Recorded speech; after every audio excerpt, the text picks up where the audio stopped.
एक डाउट है। हाँ बताइए। सर, इमरजेंसी में एक पेशेंट आया जो अनकॉन्शियस है हाँ, और उसका बीपी बहुत ज्यादा है, तो उसका हम क्या करेंगे उसमें? कितना था ब्लड प्रेशर?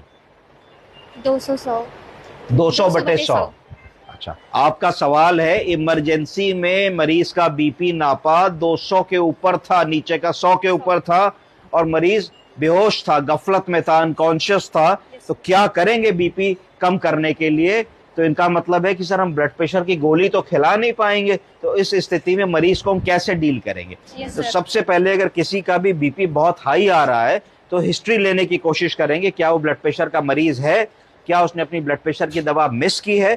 अगर ब्लड प्रेशर का मरीज है, तुम्हारे पास आया है और अनकॉन्शियस है, तो एक दिमाग में बात आएगी कि कहीं ब्लड प्रेशर बढ़ने के कारण ब्रेन में रक्त रिसाव तो नहीं हो गया, मरीज का ब्रेन हैमरेज तो नहीं हो गया। सबसे पहली बात दिमाग में आएगी। अगर ऐसी बात दिमाग में आएगी तो तुरंत तुमको मरीज को देखना चाहिए कि चारों हाथ चारों पैर चला रहा है कि नहीं।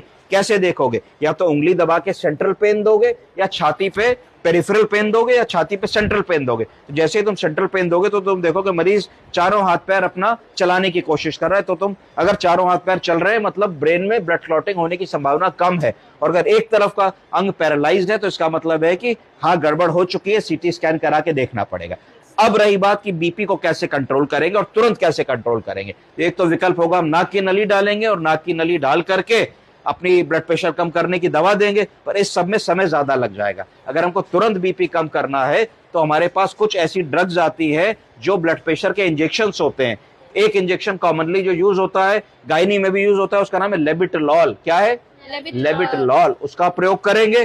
दूसरा इंजेक्शन जो हम इस्तेमाल कर सकते हैं वो एनाप्रिल, एनालाप्रिल इंजेक्शन आता है ब्लड प्रेशर लोअरिंग एजेंट का, उसको इस्तेमाल कर सकते हैं। तीसरा जो हम इस्तेमाल कर सकते हैं वो एनटीजी की ड्रिप, नाइट्रोग्लिसरीन। तो इंजेक्शन एनटीजी, एक एम्पुल को हम लोग 50 सीसी सलाइन में डाइल्यूट कर लेंगे और 2 या 2.5 ml पर आवर पे चलाएंगे। क्या करेगा एनटीजी? वेजो डायलिटेशन कर देगा, रक्त कोशिका को चौड़ा कर देगा। जैसे ही रक्त कोशिका चौड़ी होगी ब्लड प्रेशर कम हो जाएगा और उसको मॉनिटर करते रहेंगे। चौथी चीज क्या कर सकते हैं, हम मरीज को डायूरेटिक का इंजेक्शन लगा सकते हैं, लेसेक्स, डाइट और इस तरीके का कोई इंजेक्शन लगा सकते हैं। तो जैसे ही ये लगाएंगे मरीज को यूरिन पास होगा, यूरिन पास होगा तो उसका ब्लड प्रेशर कम हो जाएगा। तब तक नाक की नली डाल लेंगे और नाक की नली डाल करके जो उसकी पुरानी दवा होगी, जो मिस हुई होगी, जो हमारे डॉक्टर साहब बताएंगे, उस तरीके का हम इलाज कर लेंगे। इस तरीके से हम इमरजेंसी को मैनेज कर सकते हैं। ठीक है जी।